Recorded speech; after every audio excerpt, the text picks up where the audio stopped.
It was the celebration of my son Caleb's promotion. The company managers were there, drinks in hand, congratulating him with those professional smiles that never quite reach the eyes. Gregory, his direct boss, approached me with curiosity that was barely concealed. "Margaret, I heard you got married recently? Congratulations. And your husband, what does he do?" Before Arthur could open his mouth, before I could say a word, Caleb let out a laugh that echoed through the room and went through my chest like a knife. "He washes dishes at a restaurant," he said with a huge smile, almost proud of his own cruelty. "Yeah, he stays back there in the kitchen scrubbing dirty pots all day, for about $200 a week. You can imagine him, all greasy, with his hands wrinkled from so much detergent." Gregory and Patrick, the other manager, nodded with disdain. Their faces transformed into masks of condescending pity. They turned around almost immediately, as if being near us might infect them with our supposed mediocrity. Brittany, Caleb's wife, touched my arm with fake compassion. Everyone started treating us as if we were invisible, as if we were less than them. And then it happened. Gregory's phone rang. He answered as he walked away, but his voice changed in seconds. His face paled until it turned almost gray. "Mr. Sterling," he said with a trembling voice. Yes, he is here. He looked at me. He looked at Arthur. He looked at Caleb. And in that instant, that precise instant, the whole world was about to flip upside down. But I have to go back. I have to explain how we got here. How such an absurd lie became everyone's truth. How my own son, my only son, the person I carried in my womb and raised alone after his father died, became the architect of my humiliation. And how I, Margaret, at 69 years old, decided to allow it. I decided to stay quiet and observe, because I needed to know. I needed to confirm something I was terrified to acknowledge, that perhaps I had raised a stranger, someone who valued appearances more than love, status more than loyalty, invented hierarchy more than basic humanity. Arthur and I met 8 months ago at a business leadership conference. I attended as a special guest. He was sitting there in the back rows, discreet, almost invisible, not like the other executives who need to scream their self-importance with flashy suits and overly loud laughter. Arthur had something different, a powerful stillness, a security that didn't need external validation. We spoke after my presentation. He asked me intelligent questions about crisis management, about female leadership, about second chances. He didn't brag about anything. He didn't drop company names or impressive figures. We just talked, like two real people in the middle of a sea of corporate masks. We saw each other again, and again.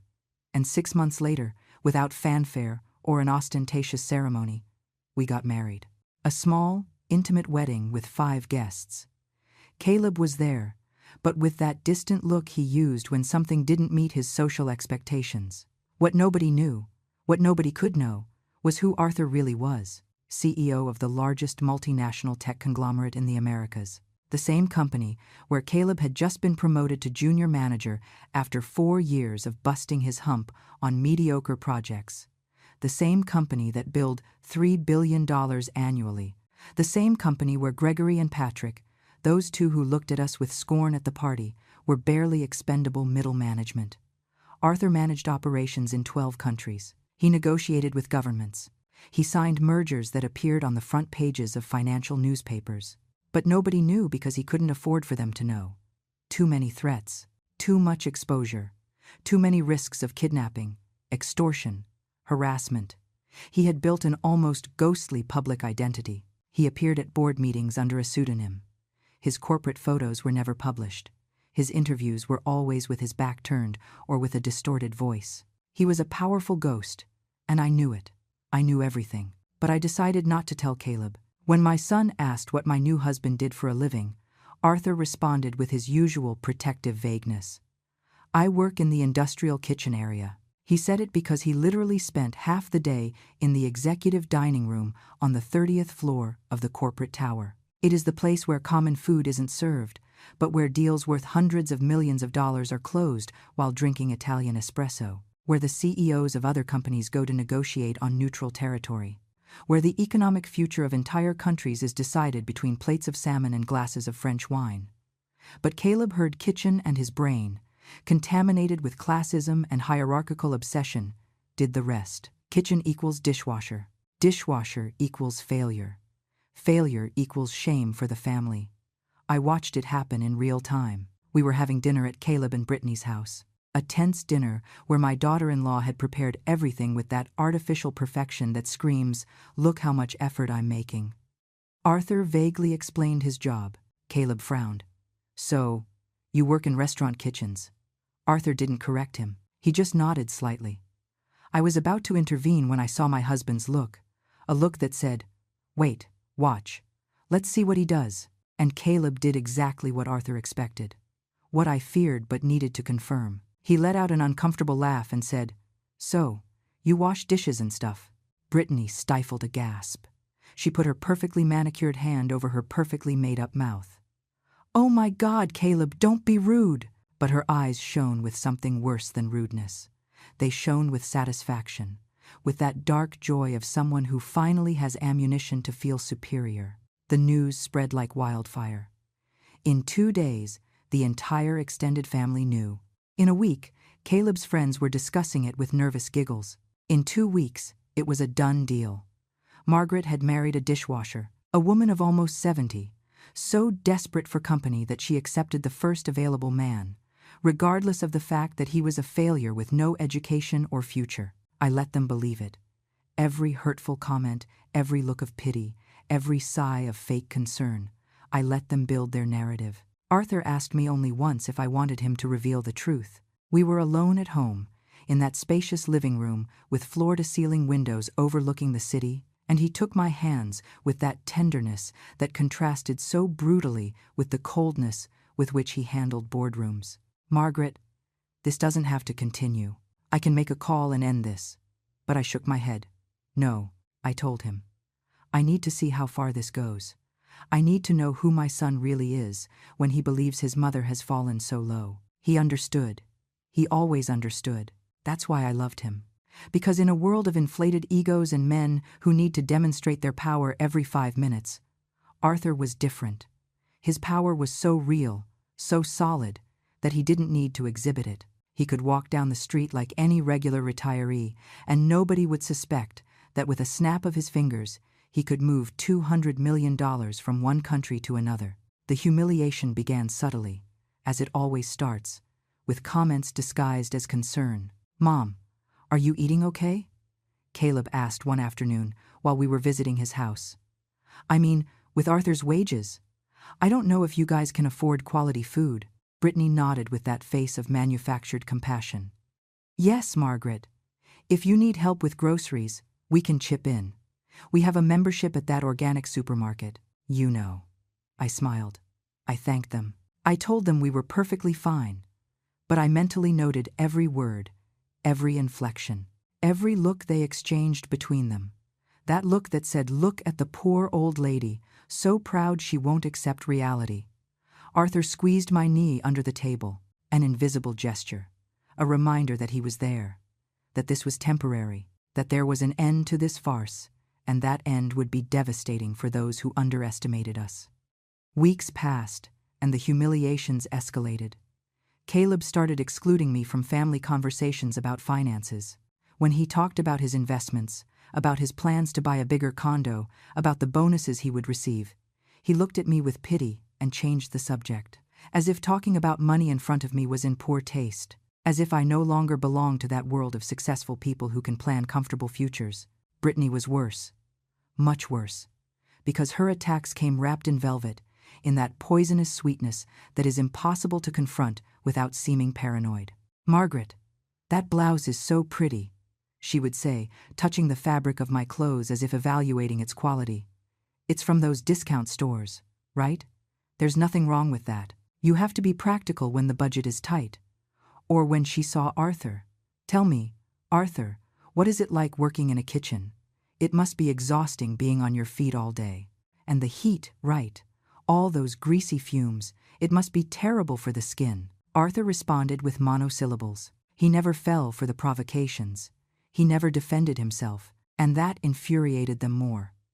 Because people like Brittany need reactions. They need drama. They need you to give them the pleasure of seeing you break. But the worst humiliation came 3 weeks before the promotion party. It was a Sunday. Family brunch at Caleb's house. Some of his work colleagues were there too. People he wanted to impress. Patrick was there. That manager with the fake smile who always talked too loud. And a woman named Sarah, an HR manager, who walked around the living room as if she were evaluating everyone for a promotion. Caleb introduced Arthur and me with that barely disguised shame. This is my mom, Margaret. And this is Arthur, her husband. He works in, the gastronomic sector. Patrick raised an eyebrow. You own a restaurant?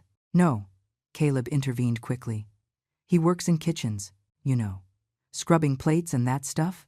There was an uncomfortable silence. Sarah looked me up and down. Oh, how interesting. It must be difficult at your age, Margaret, dealing with financial limitations. But well, love doesn't understand bank accounts, right? Everyone laughed. That nervous laugh people let out when someone says something cruel but socially acceptable. Arthur ate his salad in silence. I smiled. And inside, I counted the days. I counted the hours until all that fabricated superiority would collapse like a house of cards in the rain. After that meal, while we were driving back home, Arthur finally spoke. His voice was calm, but there was steel in it. Tomorrow I can end this. A call to Gregory. A meeting with human resources. Caleb and his little world of junior managers would find out in seconds. But I refused again.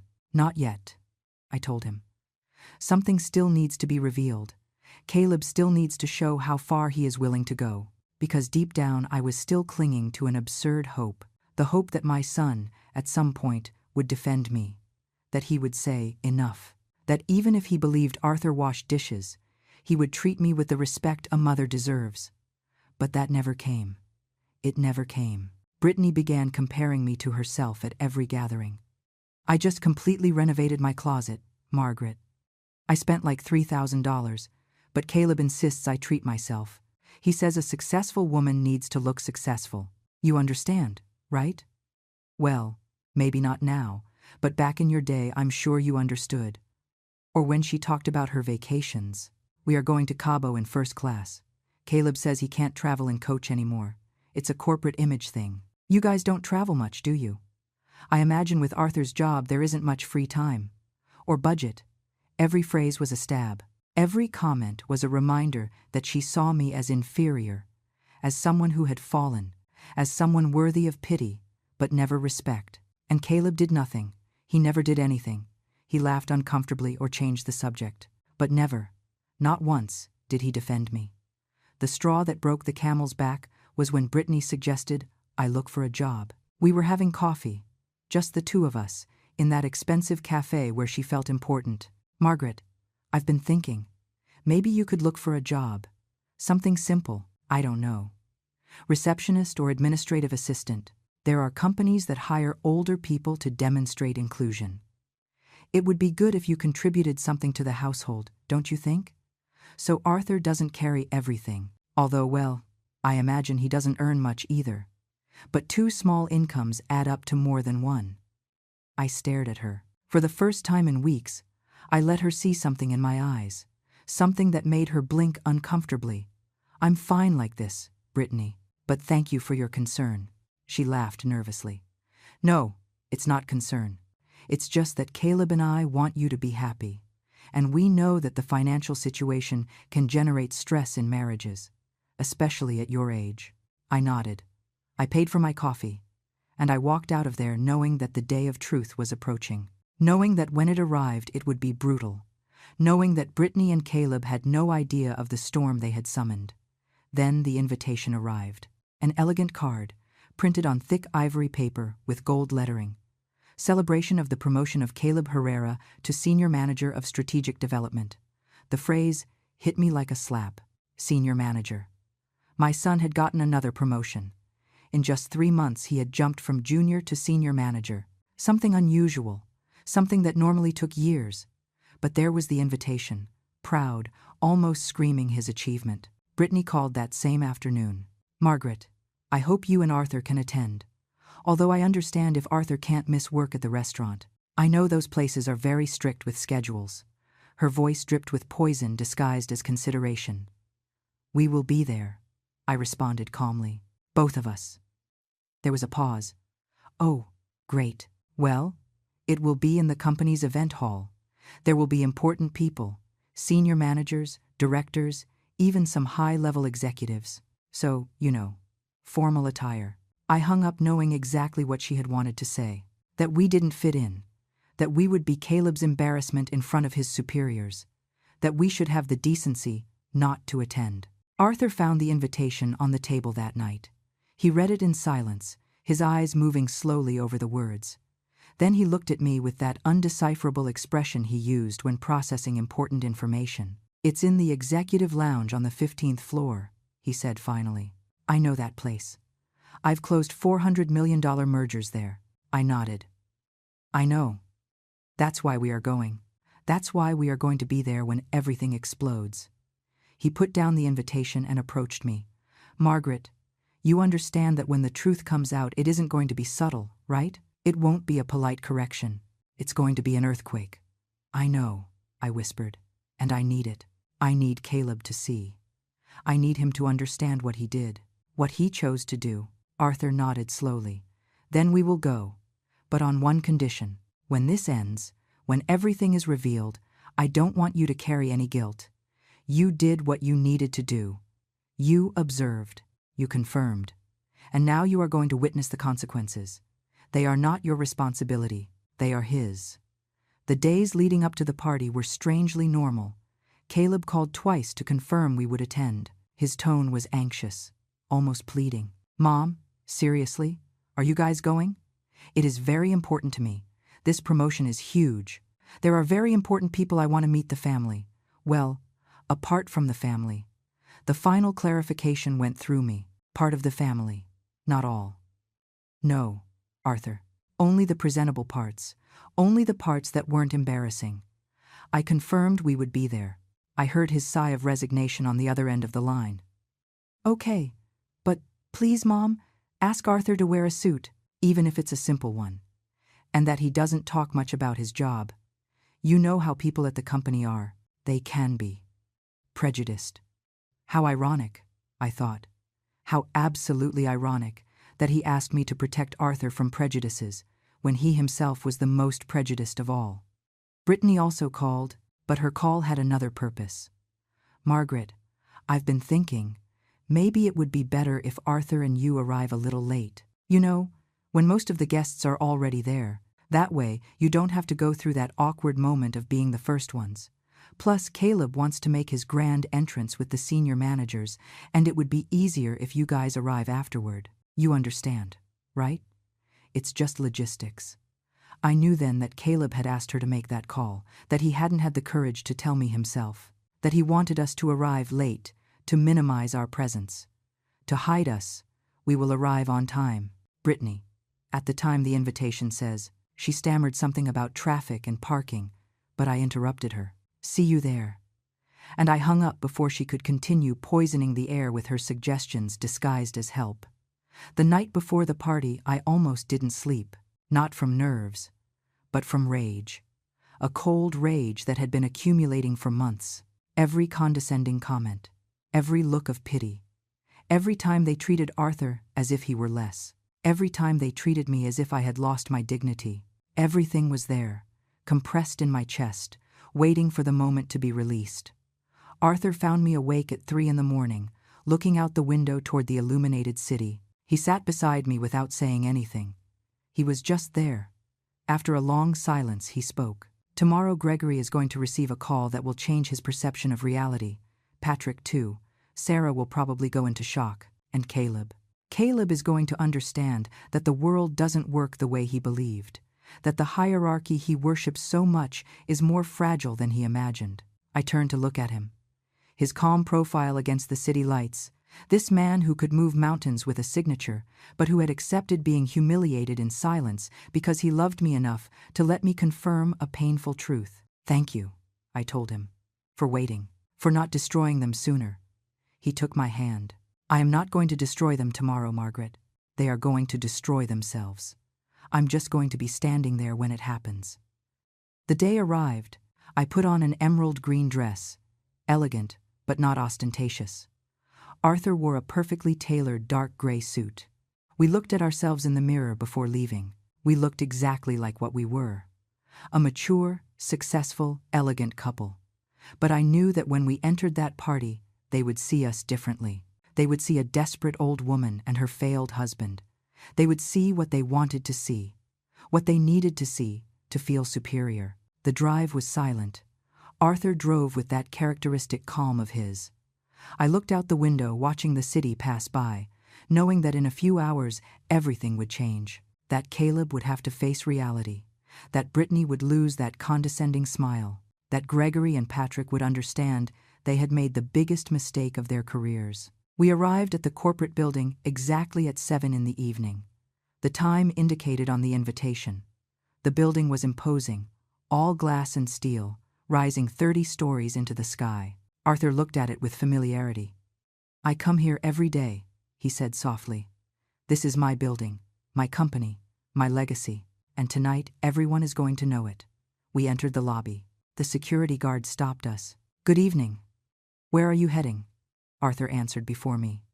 "To the event hall on the 15th floor. Private celebration." The guard checked his list. Names: Margaret Herrera and Arthur Sterling. Wait, no. He would have used his common name on the list, or maybe the guard didn't recognize him out of context. The guard frowned. "I don't see you on the VIP list. You must use the service elevator at the back. The main elevator is only for executives and managers tonight." I saw how Arthur's jaw tightened, but he nodded. "That's fine. We'll use the other elevator." We walked toward the back of the lobby, toward that smaller elevator used by the cleaning and maintenance staff. Even there, even in his own company, they treated him as inferior, because he was wearing normal clothes, because he wasn't shouting his position, because he had chosen humility over ostentation. The elevator rose slowly. Arthur watched the numbers change on the screen. "On the 15th floor," he said with a soft voice but with steel in every word, "there is a plaque with my name. It is on the main wall of the lounge. It says, 'This space was inaugurated by Arthur Sterling, CEO.' Nobody ever looks at it. Nobody reads the plaques. But tonight, someone is going to read it, and everything is going to change." The doors opened. The lounge was resplendent, warm lights, tables decorated with champagne-colored tablecloths, elaborate floral arrangements in coral and white tones. There were at least 50 people, all dressed in that corporate elegance that screams success without the need for words. Perfectly pressed dark suits, expensive cocktail dresses, watches that cost more than a car, animated conversations with glasses of wine in hand. And at the center of everything, like a king at his coronation, was Caleb. He was smiling widely, shaking hands, receiving congratulations, and radiating that confidence of someone who believes they have finally arrived where they deserve to be. Brittany was at his side, radiant in a silver dress that probably cost $2,000, touching Caleb's arm possessively every time someone approached. "This is my success story," her body language said. "This is my successful husband, and I am part of this." When we entered, several heads turned. I saw how eyes swept us up and down, evaluating, classifying, discarding. An older couple, probably relatives of someone. Not important, not relevant. Caleb saw us and his smile faltered. For a fraction of a second I saw panic in his eyes. Then he recomposed his expression and walked toward us with that forced energy of someone who wants to wrap something up quickly. "Mom, you guys made it. Great." He kissed my cheek mechanically. Arthur extended his hand, but Caleb ignored it with a casual movement, as if he hadn't seen it. "There are drinks at that table in the back. You can serve yourselves whatever you want. I'm going to be busy with the executives, but catch you later." "Okay." And he walked away. Just like that, without anything else. As if we were an unpleasant chore that had to be completed. Brittany appeared behind him with that tense smile. "Hi, Margaret." "Hi, Arthur. I'm glad you could come, although I must say you arrived through the wrong entrance. The main elevator is at the front, not that service one you used. But well, it doesn't matter. You're already here." Her tone was sweet, but every word was a pinprick. Arthur responded with a calm voice. "No problem. I'm used to that elevator. Brittany let out a little laugh. Of course. I imagine at your job you use the service elevators a lot. The kitchen ones and all that. Well, enjoy the party. There are delicious canapés. And she left, leaving a trail of expensive perfume and condescension. We stood there, Arthur and I, like two ghosts in the middle of a celebration that clearly didn't include us. I grabbed a glass of wine from a waitress passing by. Arthur rejected the alcohol with a polite gesture. He never drank at events. He said he needed to keep his mind clear always, a habit from years of handling corporate crises where one mistake could cost millions, we observed. That was all we did for the first 20 minutes. Observe. Caleb circulated through the room like a politician on a campaign trail. He shook hands effusively. He laughed too loud at mediocre jokes. He introduced Brittany with exaggerated pride. This is my wife, marketing manager at an ad firm. Graduated with honors. Bilingual. Yes, I am very lucky. People nodded, impressed, while Brittany shone under the attention like a plant under the sun. Then I saw Gregory, the senior manager, Caleb's direct boss, a man of about 50, bald, with designer glasses and that air of importance that middle-level corporate power gives. He was talking with Patrick, that other manager with the fake smile and voice that was too loud. Both held expensive whiskeys and spoke with that familiarity of those who share the same hierarchical level. Caleb approached them almost running. Mr. Gregory, Patrick, what a pleasure that you are here. This means a lot to me. Gregory patted him on the shoulder. Caleb, congratulations again. This promotion is well deserved. You have shown consistent results. The company needs people like you. Young, ambitious, hungry for success. Patrick nodded. Yes, and this is just the beginning.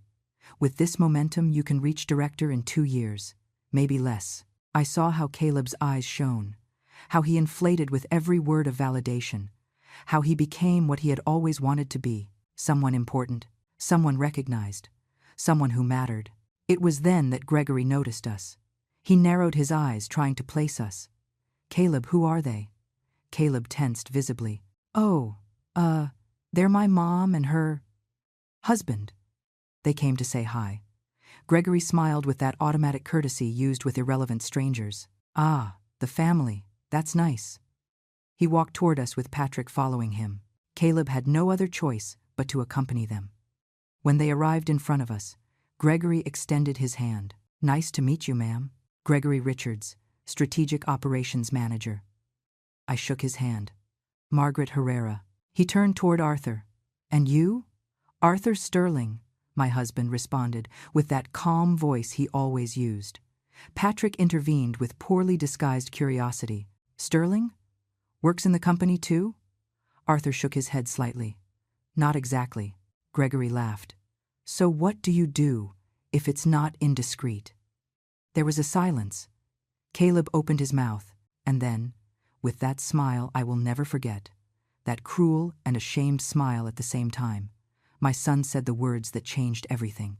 He washes dishes at a restaurant. The phrase fell like a bomb. Gregory blinked. Patrick almost spit out his whiskey. Caleb continued, as if he had opened a floodgate and now couldn't stop the torrent. Yeah, he stays back there in the kitchen scrubbing dirty pots all day, for about $200 a week. You can imagine him, all greasy, with his hands wrinkled from so much detergent. He let out a nervous laugh. My mom met him and, well, you know how it is. At that age, people get lonely. She can't be too picky. Brittany appeared out of nowhere, like a vulture smelling blood. Yes, it's a curious story. Margaret got married very fast. She didn't even investigate much about him. But well, love doesn't understand bank accounts, right? Although I must admit it is uncomfortable at family gatherings. He doesn't understand much of our corporate world. Gregory and Patrick looked at us with a mixture of pity and discomfort. That look successful people reserve for those they consider failures. Gregory cleared his throat. Well, to each their own. Right. The important thing is to be happy. Patrick nodded, already looking the other way. Looking for an escape. Yes, totally. Caleb, I think the CFO just arrived. You should go say hi. It's important for your career. Caleb jumped at the opportunity to get away from us. Yes, Yes, you're right. Mom, Arthur, enjoy the party. We'll talk later. And they left. The three of them, Gregory, Patrick, and Caleb. They walked toward the other side of the room, where a group of executives in impeccable suits were conversing with glasses of champagne. They left us standing there like old furniture that nobody wants but out of courtesy cannot be thrown away. I felt something inside me fracture. It wasn't the humiliation that hurt. It was the remorselessness with which Caleb had done it, the naturalness, the total lack of internal conflict. There wasn't a second of doubt in his eyes. There wasn't a pause before pronouncing those devastating words. Only fluidity. Only casual cruelty. Like someone commenting on the weather, Arthur didn't move. He didn't react. But I saw his right hand clench into a fist for 2 seconds before relaxing again. In 20 years of my career, he said in a very low voice that only I could hear, I have fired executives for much less than this. I have shut down entire departments for lack of ethics, and my own stepson just humiliated me in front of his superiors without even blinking. I touched his arm. Not long now. It's almost over. He nodded. I know. And when it ends, Margaret, when this explodes, I don't want you to feel guilt. Caleb chose this. Every word, every laugh, every look of contempt. He chose them. More people started approaching Caleb. Sarah, that HR manager who had been at the family brunch, arrived with a tablet in hand and an official expression. Caleb, I need you to sign some documents for your new contract. Salary increase. New responsibilities. Everything is here. Caleb signed with an exaggerated flourish, almost theatrical. Sarah smiled. Excellent. Now you are officially a senior manager with all the benefits, including access to executive parking, private office, and participation in the quarterly strategic meetings. Brittany squealed with excitement. My love, you did it. I am so proud. She hugged him effusively. Gregory raised his glass. A toast to Caleb Herrera. The future of this company. Everyone raised their glasses. Everyone except Arthur and me. Nobody noticed. Nobody was looking at us. We were invisible, irrelevant. The toast was completed with applause and renewed congratulations. And then, in the middle of all that celebration, Gregory's phone rang. The tone of Gregory's phone cut the air like a knife. It wasn't a common ringtone. It was that special melody, discreet but insistent, that executives program for important calls, calls that cannot be ignored. Gregory looked at the screen, and his expression changed instantly. The smile froze. The color disappeared from his face, like water draining away. His eyes widened with something that looked between surprise and pure terror. Excuse me, he said with a trembling voice. I have to answer this. It's important. He walked away quickly toward a corner of the room, the phone glued to his ear. We all watched him. The background music kept playing. Conversations continued. But something in Gregory's body language had caught the attention of several people. Patrick frowned. Must be something serious. I've never seen him like that. Caleb laughed nervously. Surely it's some important client. You know how they are, always demanding. But I could see Gregory from where I was. I could see how his free hand went to his forehead, how he nodded repeatedly with jerky movements, how his lips moved saying, yes, sir, yes, sir, of course, sir. His posture was one of total subordination, of genuine fear. Arthur leaned toward me imperceptibly. That is my executive secretary, he whispered. I asked her to call him exactly at 8:30. I gave her very specific instructions. She is going to tell him that the CEO needs to speak with him immediately about an urgent matter related to tonight's celebration. My heart beat faster. So this is real. It's happening. Arthur nodded almost imperceptibly. There is no turning back now.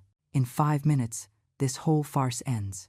And Caleb is going to understand that the world doesn't work the way he believed. I watched my son. He was chatting animatedly with Sarah, oblivious to what was about to explode. He gestured enthusiastically, talking about his plans for the condo, about the innovations he would implement, about how he would take the company to the next level.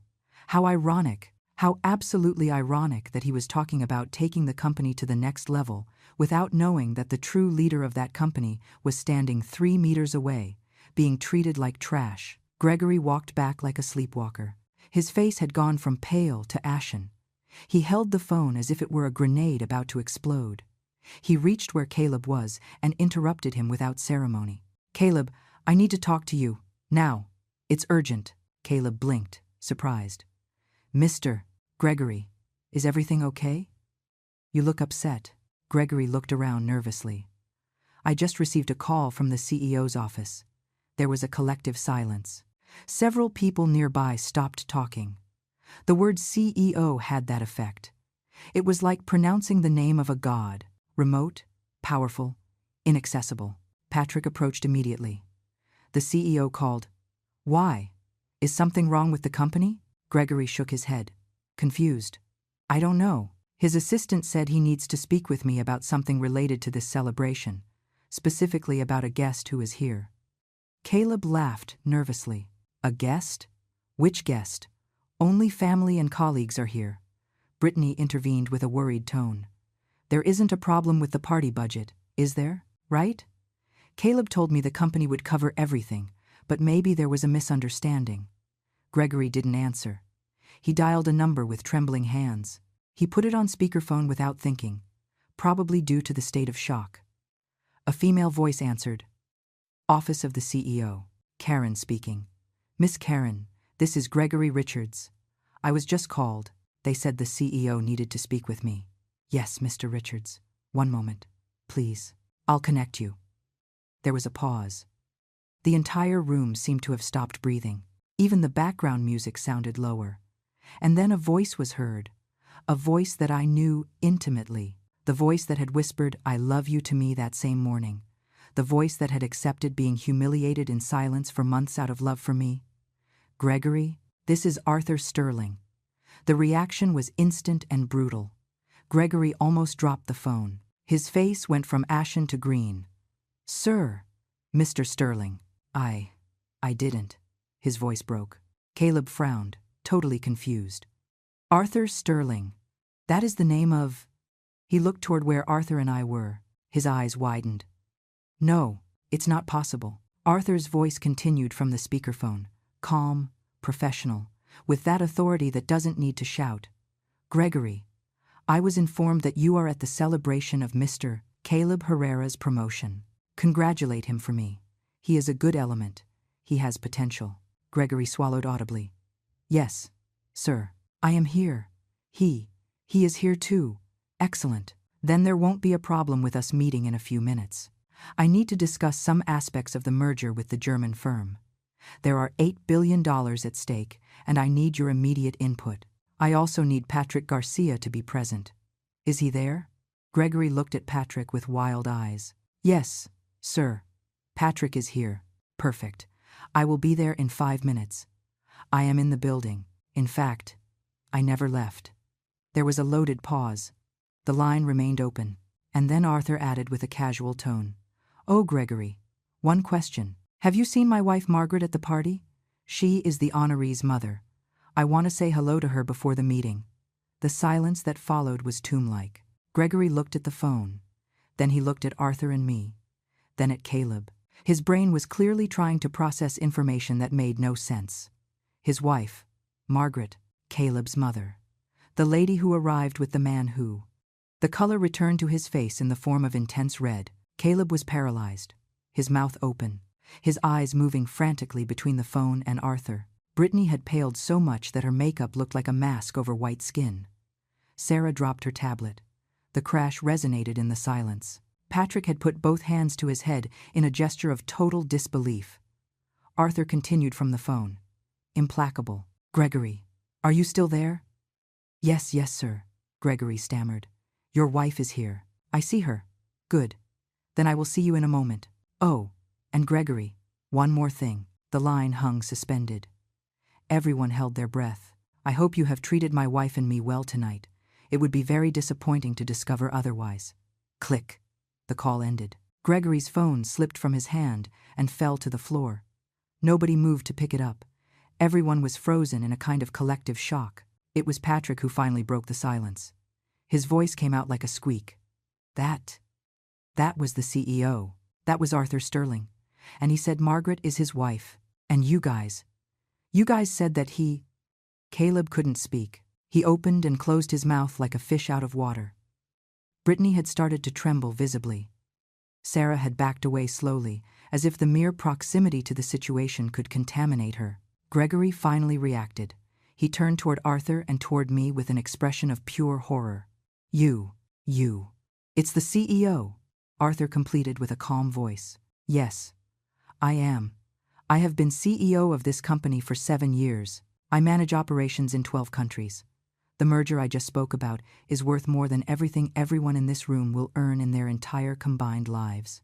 And tonight, at the celebration of my stepson's promotion, I was told that I washed dishes at a greasy restaurant. Gregory fell to his knees. He literally fell to his knees in the middle of the room. Mr. Sterling, I didn't know. My God, I didn't know. If I had known, I never would have. Arthur raised a hand. You don't need to kneel, Gregory. Stand up. You are a manager of this company. You have dignity. Although clearly you have problems recognizing dignity in others when you believe they are inferior to you. Gregory stood up trembling. Patrick had also approached. His face was pure anguish. Mr. Sterling, I didn't know either. If someone had told us… Caleb, Arthur said, turning toward my son. Caleb took a step back instinctively. Arthur walked toward him with measured steps. You have been working in my company for 4 years. 4 years. I hired you personally after reviewing your file. I approved your first promotion because you showed results. I approved this second promotion because Gregory reported your good performance to me. I was considering you for a special leadership program that could take you to the vice presidency in 5 years. Every word was like a hammer. Caleb was shaking. And tonight, Arthur said with a voice that finally showed the steel underneath, tonight you humiliated me in front of your colleagues. You humiliated your mother. You treated us like trash. You invented a degrading story about me and repeated it with a smile. Why, Caleb? Why did you do it? My son opened his mouth, but no sound came out. He tried again. I didn't know. Arthur laughed without humor. You didn't know. Of course you didn't know. Because you never asked. You never investigated. You never cared. You just assumed that because I said I work in an industrial kitchen, I was a dishwasher, and that assumption gave you permission to treat me as inferior, to shame your mother, to laugh at us. Tears started rolling down Caleb's cheeks. Mr. Sterling, Arthur, sorry, please, I didn't mean to. If I meant… Arthur interrupted him. You meant exactly what you did. You wanted to feel superior. You wanted to impress your bosses by putting someone else down. And it worked, didn't it? Gregory and Patrick treated you better after laughing at me. Sarah looked at you with more respect. Everyone did. Because in your world, in this sick corporate world, cruelty toward those you believe inferior is social currency. The entire room was watching us now. 50 pairs of eyes, 50 witnesses to the destruction of Caleb Herrera. Brittany tried to intervene. Her voice came out sharp, desperate. Mr. Sterling, please. This is a misunderstanding. Caleb was joking. We were all joking. It's just that nobody told us who you were. If we had known. Arthur turned toward her with a look that made her recoil. Brittany, you asked me about the heat in the kitchens, about the greasy fumes. You told me it must be terrible for my skin. Do you remember? She paled even more. I was just trying to make conversation. No, corrected Arthur. You tried to humiliate me by disguising your cruelty as curiosity, just like when you suggested to Margaret that she look for a job as a receptionist because 2 small incomes add up to more than one. Just like when you bragged about your first-class vacations and your $3,000 purchases specifically in front of her to highlight that we couldn't afford it. Every comment, every look, every condescending sigh. Everything was deliberate. Everything was cruel. And now you tell me it was a misunderstanding. Brittany started to cry. Tears of panic, not regret. I'm sorry. I'm so sorry. Please don't ruin Caleb's career over this. He worked so hard to get here. Arthur didn't answer. He turned toward Gregory and Patrick, who remained petrified. You two, he said with a cutting voice. How did you treat me when you thought I was a dishwasher? Gregory stammered. Sir, I was polite. Polite? Repeated Arthur. You nodded with disdain when Caleb said, "I scrubbed dirty pots." You moved away immediately as if my presence were contaminating. You looked at me with that expression you reserve for people you consider inferior. And then you went to talk to the important executives without looking back a single time. That is courtesy to you? Patrick tried to defend himself. Mr. Sterling, in my defense, I just followed the conversation. I didn't say anything offensive. You said nothing, agreed Arthur. Exactly. You said nothing when Caleb humiliated us. You said nothing when Brittany made hurtful comments. Your silence was complicity. Your indifference was cruelty. And now you are here, trembling, because you discovered that the man you considered trash is actually your supreme boss. The man who signs your bonuses, the man who approves your promotions, the man who with one word could end your career. Sarah approached timidly. Mr. Sterling, I personally reviewed Caleb's promotion file. Everything was in order. The numbers, the evaluations, everything justified the promotion. There was no favoritism. Arthur looked at her with an undecipherable expression. I know, Sarah. That's why I approved the promotion. Caleb is competent at his job. That was never in doubt. The problem isn't his professional capacity. The problem is his character. And character, Sarah, is what determines if someone truly deserves power. You can be brilliant at executing tasks, but if you are cruel, if you lack empathy, if you treat people as inferior based on baseless prejudices, then you don't deserve to lead. Because leadership isn't just about numbers and results. It's about integrity.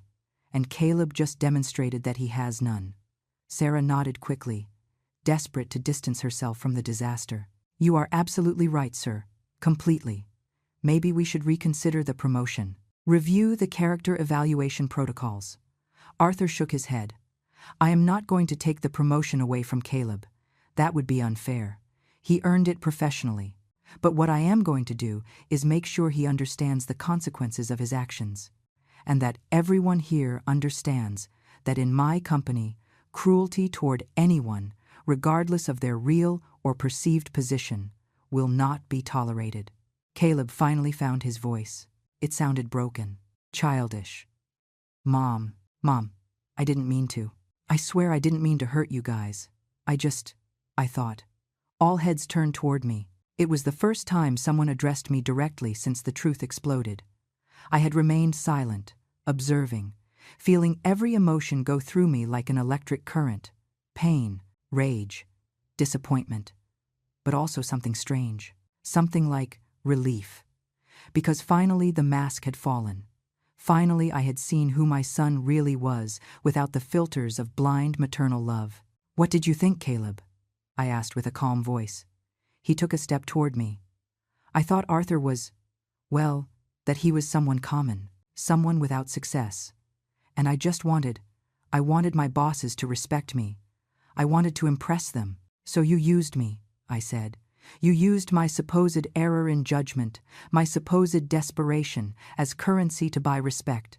You sacrificed my dignity to raise your status. Tears ran freely down his face now. I didn't see it like that. I didn't think it was that serious. They were just comments. They were just jokes.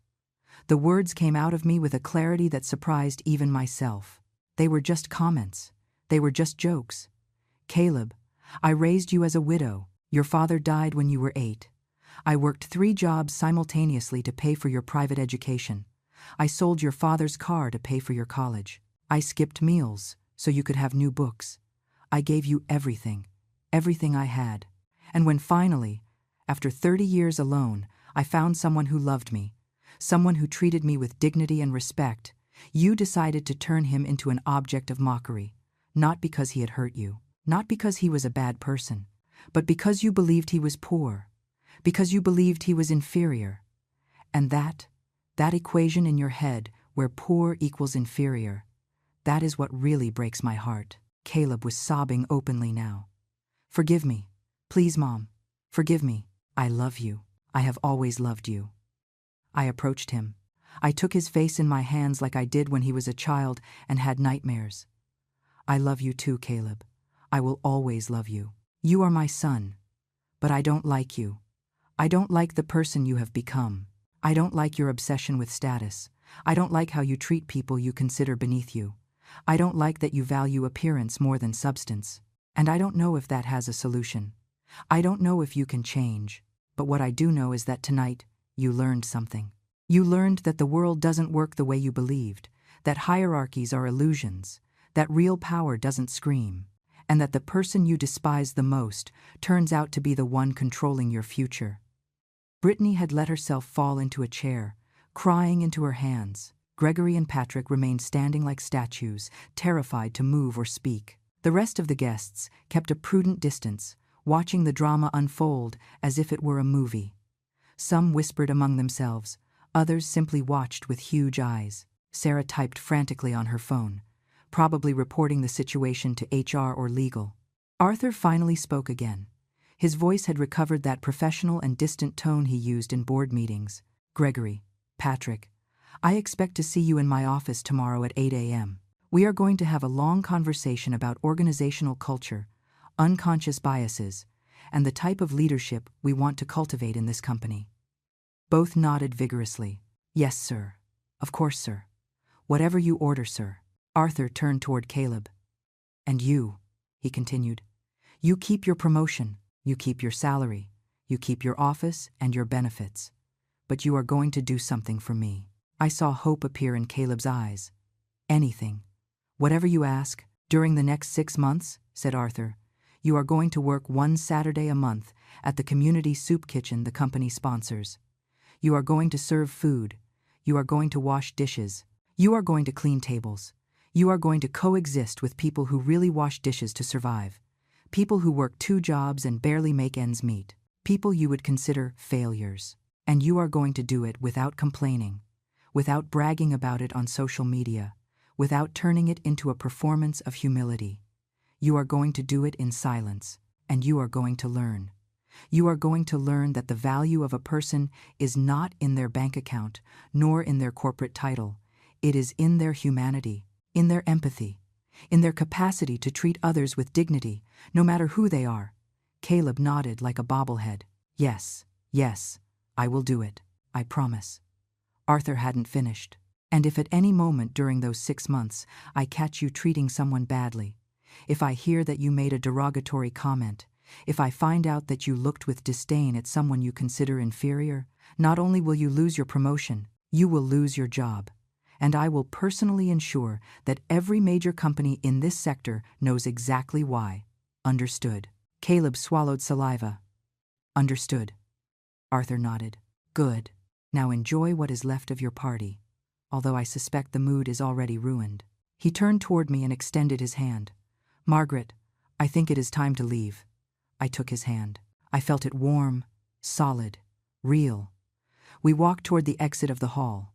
The sea of people opened before us like biblical waters. Nobody spoke. Nobody moved. They just watched us pass. When we reached the door, Arthur stopped and turned one last time. Oh, and Caleb, he said with a voice that echoed through the hall. Congratulations on your promotion. I really hope you use it to be a better person. Not just a better employee, a better person. And we left. The doors closed behind us with a soft click that sounded like thunder in the silence. The corridor was empty. Our footsteps echoed on the polished marble as we walked toward the elevator. Arthur didn't let go of my hand. I didn't let go of his either. It was then that everything really hit me. Not the humiliation of the party, not Caleb's cruelty, but the full reality of what I had just witnessed.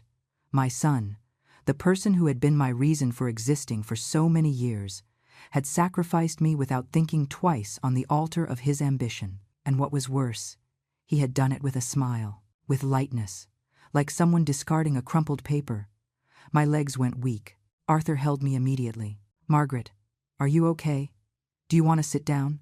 I shook my head, although the tears were already beginning to fall. No, I don't want to be here. I want to leave. I want to get out of this building and never come back. He hugged me right there, in the middle of the empty corporate corridor. He didn't say anything. He didn't try to console me with empty words. He just held me while I cried against his chest, while I let out all the accumulated pain of months of small humiliations that had turned into a huge wound. When I finally pulled away, he took a handkerchief from his pocket and wiped my tears with a tenderness that contrasted brutally with the coldness he had shown minutes before in the hall. That was Arthur, capable of being implacable in business, but infinitely gentle with me. "Sorry," I said with a trembling voice. "I didn't want to break down." "You don't have to apologize for feeling," he responded. "What you just lived through was brutal. Your son betrayed you in the most public way possible. You have the right to cry. You have the right to be shattered. But I also want you to know something." He waited until I looked him in the eyes.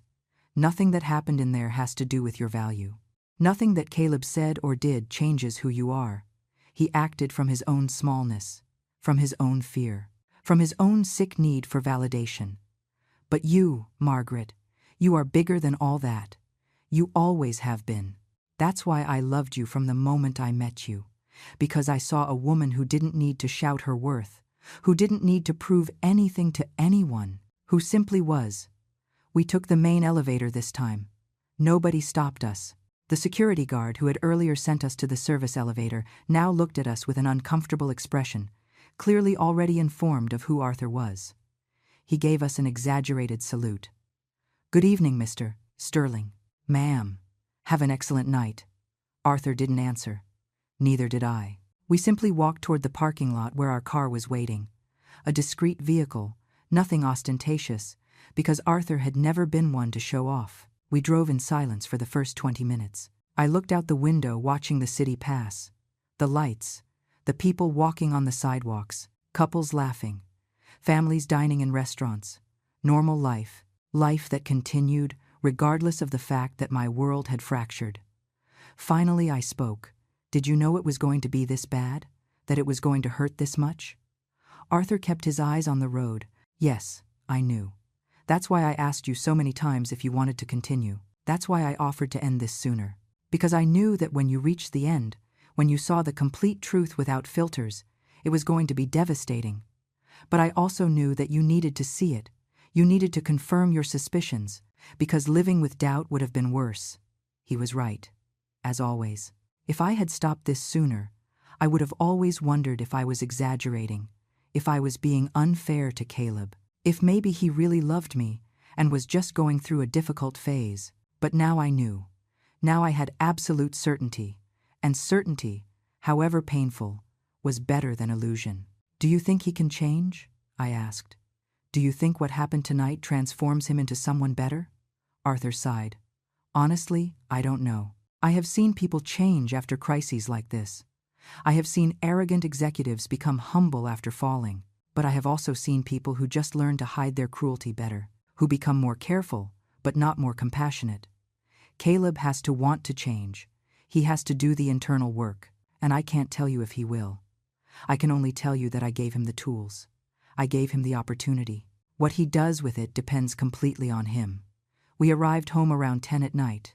A modest house in a quiet neighborhood. Nothing that screamed wealth. Nothing that gave away that the owner managed billions of dollars. Arthur had always said that ostentation was for insecure people, that true power doesn't need to exhibit itself. We entered, and the familiarity of the space comforted me. The furniture we had chosen together, the photographs on the walls, the knitted blanket on the armchair. Home. Our home. Far from the corporate world, far from hierarchies and ambitions, just the two of us. I poured myself a glass of wine. Arthur made tea. We sat in the living room without turning on the television, just the silence and the occasional sound of cars passing on the street. Finally, Arthur spoke. "Tomorrow is going to be difficult. The news is going to spread throughout the company. Everyone is going to know what happened. Caleb is going to face looks, comments, judgments. Some people are going to feel pity for him. Others are going to enjoy his fall. And he is going to have to decide how he responds to that, whether he victimizes himself or accepts responsibility." "And Brittany?" I asked. "What is going to happen with her?" Arthur took a sip of his tea. "Brittany is interesting. She doesn't work at my company, so I can't do anything directly. But I suspect her marriage with Caleb is going to go through a serious crisis. She married the image of success, the rising manager, the bright future. Now Caleb is stained. He has a shameful story. And Brittany is going to have to decide if she stays for real love or if she flees because the image was ruined. My bet is she runs. People like her don't stay when the ship starts sinking. I felt a pang of something. Not exactly pity for Caleb, but something close. Despite everything, he was still my son. And the idea of him losing his marriage, in addition to his dignity, hurt me. As if he could read my thoughts, Arthur said, "I know you still love him. I know a part of you wants to protect him even now. That is normal. That is being a mother. But Margaret, you have to understand something. The consequences Caleb is facing are not punishment. They are education. They are the only way he can grow. If you protect him now, if you intervene, if you soften the blow, you are only going to prolong his immaturity. Sometimes, true love means letting the people you love face the consequences of their actions." Days passed. Caleb called 17 times in the next 48 hours. I didn't answer. I needed space. I needed to process. I needed to decide how I wanted to relate to him moving forward. Because one thing was clear. Our relationship couldn't go back to being what it was. That naivety had broken. That blind trust had evaporated. If we were going to have any kind of relationship in the future, it had to be a new one built on truth and responsibility, not on maternal illusions. Arthur gave me brief reports on what was happening at the company. Gregory and Patrick had had their 8 a.m. meeting. They came out pale and submissive. Sarah had implemented new character evaluation protocols for promotions. Caleb had started working at the community kitchen and, according to reports, he was doing it without complaint. But Arthur also told me something else. He told me that Caleb looked different, quieter, more thoughtful, less sure of himself, and that could be good or bad. Good if he used it for genuine reflection. Bad if it was just shame without growth. On Sunday, a week after the party, someone knocked on our door. Arthur was on a video call with executives from Germany about the merger. I opened it. It was Caleb. He looked terrible. Deep circles under his eyes, wrinkled clothes, messy hair. Nothing like the polished executive from the party. "Mom," he said with a hoarse voice, "please, I need to talk to you." I stood in the doorway without moving. Part of me wanted to slam it in his face. Part of me wanted to hug him. Both impulses fought inside me. Finally, I stepped aside.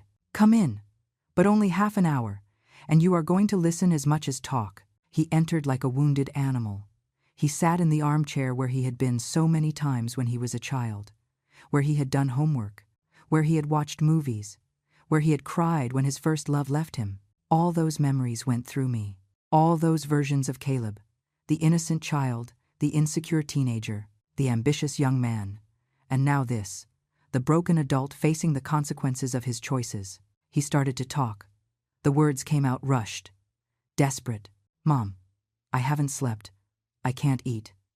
I go to work and everyone looks at me differently, some with pity, others with satisfaction, as if they were happy to see me fall. In meetings, I feel like they are constantly evaluating me, waiting for me to screw up, waiting to confirm that I am as terrible as they think. And the worst part is, they're right.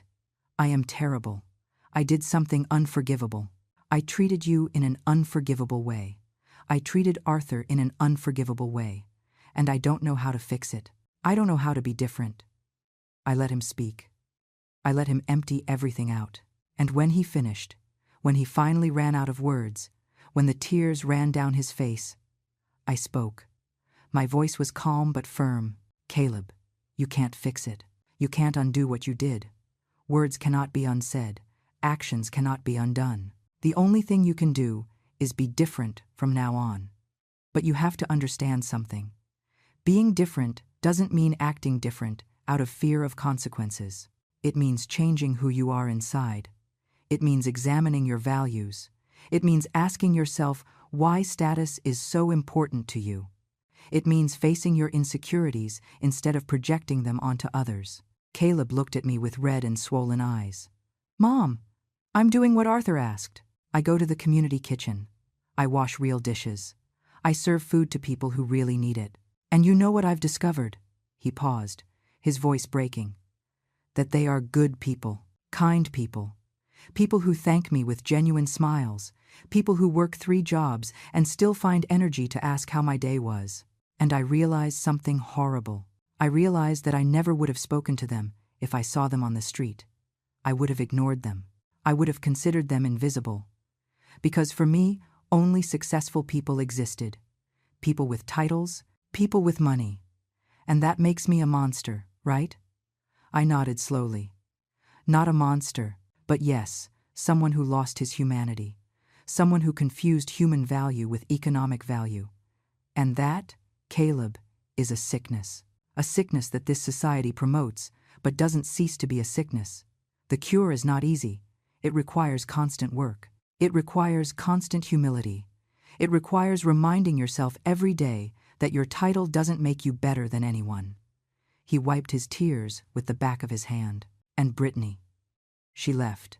He made a long pause. She says she can't be with someone who is the laughingstock of the company. She says I embarrass her, that I ruined our social reputation, that her friends ask her what happened and she can't stand the shame. She packed her things 3 days ago and went with her mom. She says she needs space. But I know what that means. It means it's over, because she didn't fall in love with me. She fell in love with what I represented. The promotion, the salary, the bright future.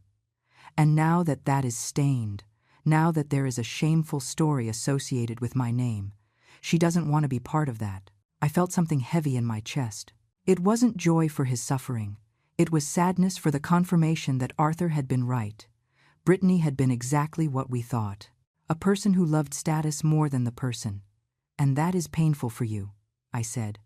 But it is also valuable information, because it shows you who you were sharing your life with someone who abandoned you in the most difficult moment.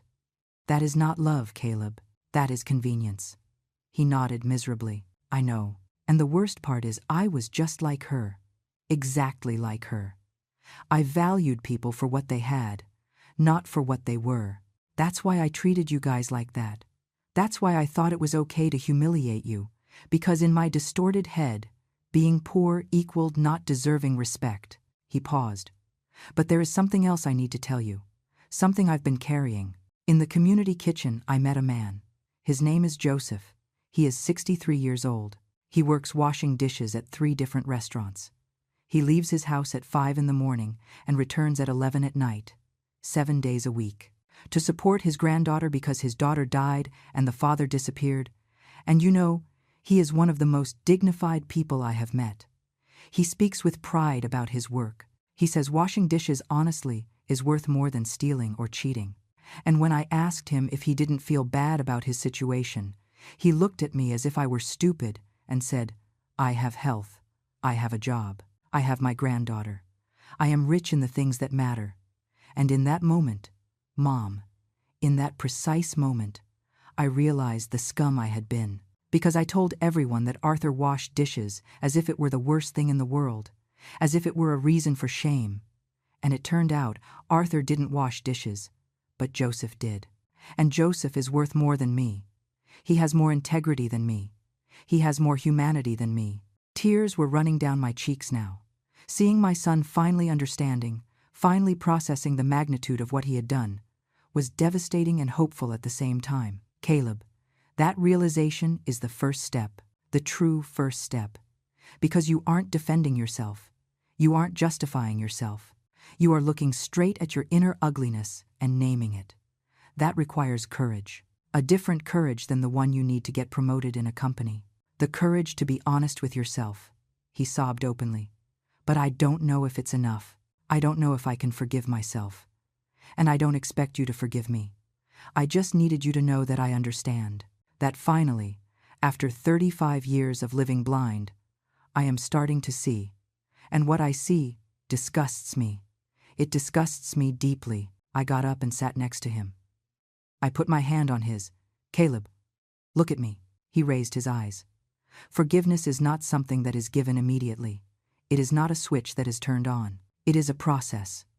And that process requires that you keep doing the work, that you keep confronting yourself, that you keep being different, not for a month or 6 months, but for the rest of your life. And maybe, with time, we can rebuild something. Not what we had before, because that already died, but something new, something more honest. Something based on who we really are, not on who we pretended to be. He nodded and hugged me, a desperate hug of a scared child. For a moment I let him be my son again, my boy who needed comfort, but only for a moment, because I also knew that I had to let him go. I had to let him walk his own path of redemption, without me rescuing him. When he pulled away, I told him, "Now go. Go and keep doing the work. Keep learning from Joseph and real people. Keep confronting your prejudices. And every time you feel the impulse to judge someone for their position, or their salary, or their title, remember tonight. Remember how you felt when you discovered that the world doesn't work the way you believed. Remember the humiliation, not to punish yourself, but to remind yourself that nobody deserves to be treated like that. Nobody." He stood up shakily. "Thank you, Mom, for seeing me, for not shutting the door on me, for giving me a chance." I walked him to the door. Before he left, I told him one last thing. "And Caleb, about Arthur." He nodded, waiting. "You should apologize to him too, directly. Not by email or text, face to face. Because what you did to him was just as serious as what you did to me, maybe more. Because he didn't have a prior history with you. He didn't have reasons to expect your love. And even so, you treated him with calculated cruelty. He deserves to hear your apology. But only when you are ready to give it genuinely, not out of obligation, not out of fear, but because you really understand the damage you caused." Caleb nodded. "I will. When I find the right words. When I can look him in the eyes without wanting to disappear from shame, I will." And he left. I closed the door and leaned against it. Arthur appeared from the study. He had finished his call. "You listened." He nodded. "The last part. You did the right thing. You gave him hope, but also responsibility. You didn't rescue him, and that is exactly what he needed." I walked toward him and hugged him. "How do you handle all this with such clarity? How are you not furious? How do you not want to destroy him after what he did?" Arthur stroked my hair. "Because I have seen this before, Margaret. I have seen young executives consumed by ambition. I have seen how the corporate system can twist people's perception. I have seen brilliant people turn into monsters because the environment rewards them for it. Caleb is a product of that system. That doesn't excuse him, but it explains him. And if there is something I have learned in all my years leading companies, it is this. People can change. Not always, not easily, but they can. And Caleb has an advantage that many don't have. He has real consequences. He has a brutal mirror that shows him who he is. Some executives never get that mirror. They go their whole lives believing that their cruelty is shrewdness, that their lack of empathy is strength. Caleb was lucky to hit the wall now, at 35. He still has time to rebuild himself. The following months were strange. Caleb religiously fulfilled his commitment to the community kitchen. Arthur received reports. At first, Caleb was clumsy, uncomfortable, clearly out of his element, but over time, he began to change. He began to talk to people, to learn their names, to be interested in their stories. Joseph became something like his involuntary mentor. He taught him not only to wash dishes efficiently, but to find dignity in any work, to understand that human value has nothing to do with job prestige. In the company, Caleb became quieter, less boastful. When other managers bragged about their achievements, he remained silent. When there was an opportunity to step on someone to move up, he abstained. And slowly, very slowly, people started to notice. Not everyone forgave him. Some never would. But some saw the genuine effort and began to give him another chance. Brittany tried to return 4 months later, when she saw that Caleb hadn't been fired and that his salary remained. She appeared at his apartment with suitcases and elaborate apologies about having needed space to process. Caleb told her no. He called me that night to tell me, "Mom, I told her I couldn't be with someone who abandoned me when I needed her most, that I couldn't build a life with someone who valued appearance more than substance, that I needed to be alone to keep working on myself, without the pressure of maintaining an image.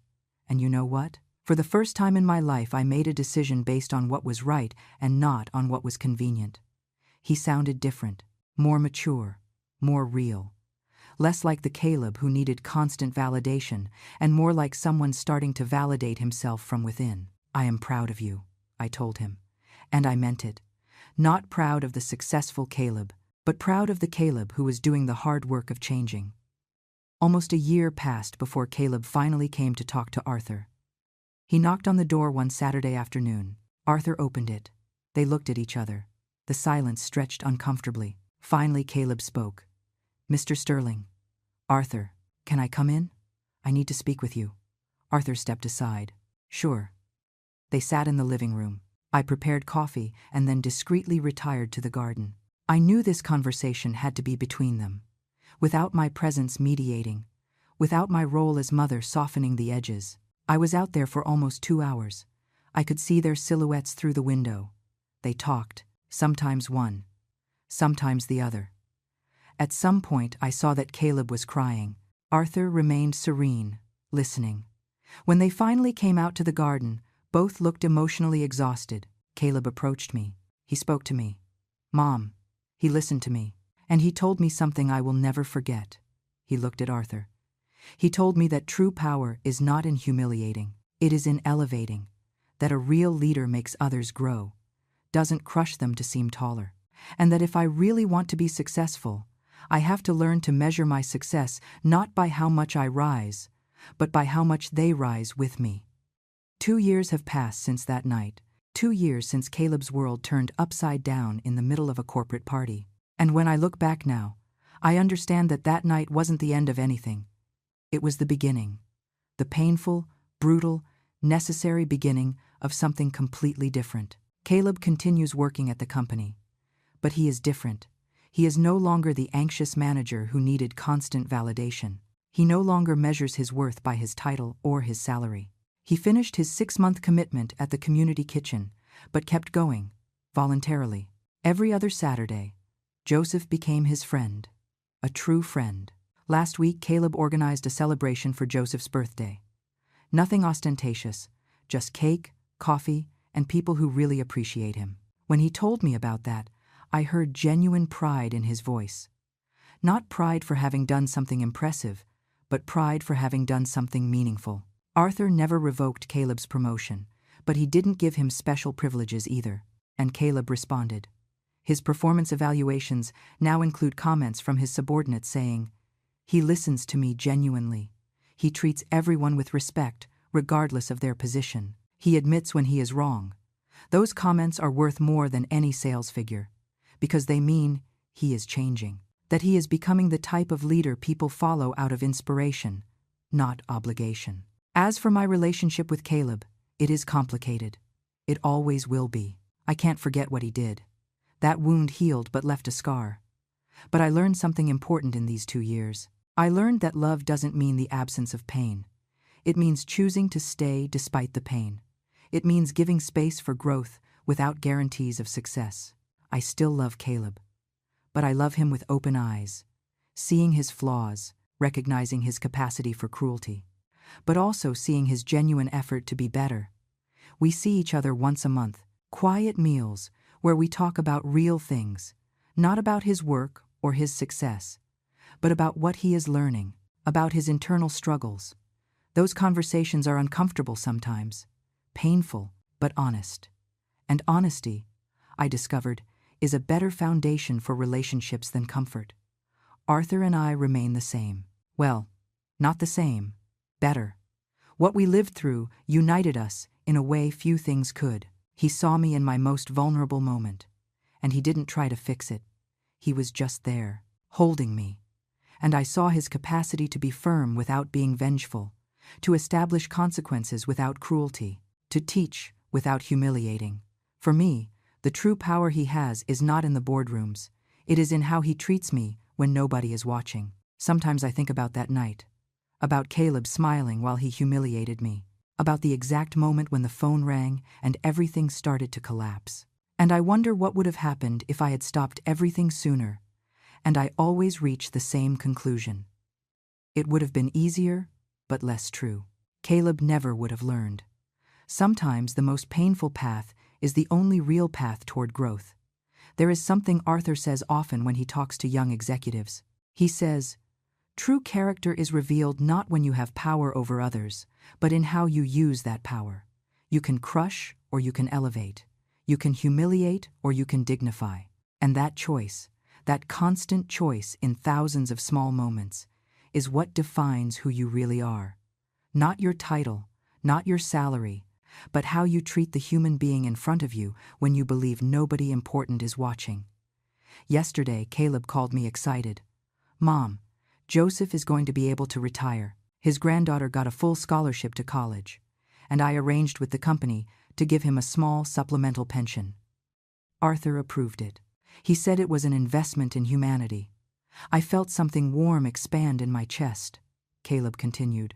"That man I would have ignored 2 years ago taught me more about leadership and dignity than any corporate seminar. He taught me that you can have nothing material and still be rich. That honest work, any honest work, deserves absolute respect." We hung up and Arthur appeared behind me. "Good news," I nodded.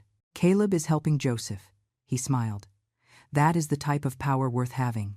The power to improve someone's life without expecting anything in return. Caleb is learning." I hugged him. "Thank you. For everything. For not destroying my son when you could have. For teaching him instead of punishing him." He kissed my forehead. "I did the right thing. And the right thing is not always the most satisfying in the moment. But in the long run, it always yields better fruit. This is my story. The story of a night that changed everything.